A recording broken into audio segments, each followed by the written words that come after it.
Hey, good evening, everyone. I had a thought that came to mind and a verse that followed me all day today, and I wanted to give you my thoughts of the day. The verse is actually out of Mark chapter 8, verse 36, and it reads like this: For what does it profit a man to gain the whole world and forfeit his soul? The thought that I've had in my mind the last few days, and I kind of struggled a little bit with, is self pity, that word.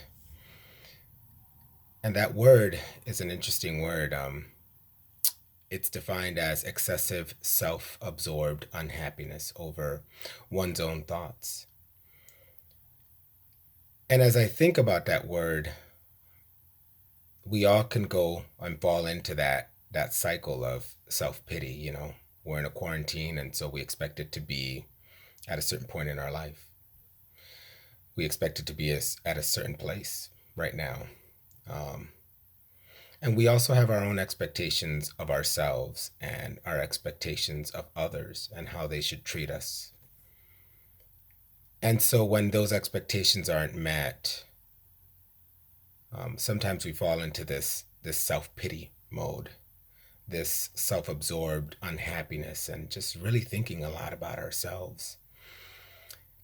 And I found out that that's not of God. God is looking for us to really follow Him.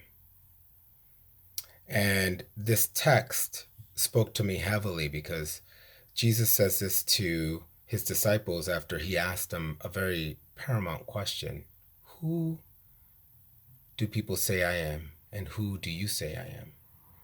And after Peter gives this great answer, that was this revelation that comes from the Holy Spirit only, to say that he is the Son of God,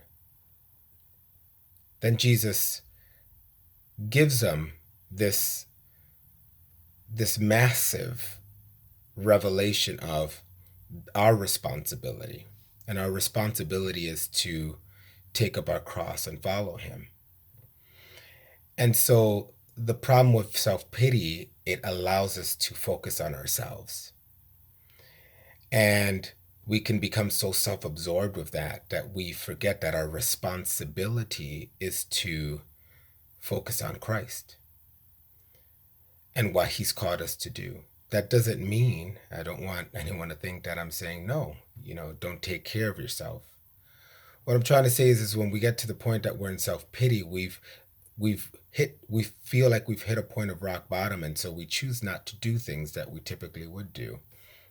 Pray, read the Bible, reach out to brothers and sisters to talk about the Lord or talk about our situations in life. And so we get stuck in this circle and in this pattern of me. And what God is really wanting us to do as believers is to take our lens off of ourselves and put it on him. And not only him, take that lens and put it on ourselves to see others the way he sees them.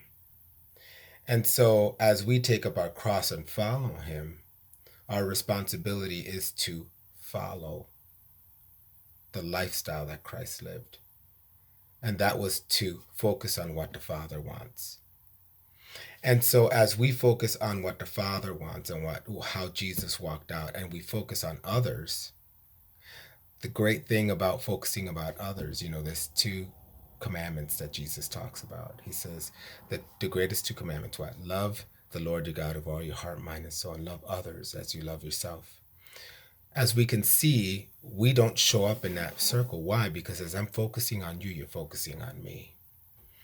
And so I want us to take a minute to just think about that as we find ourselves in those moments that, our expectations aren't being met, or we feel self pity about where we're at in our lives.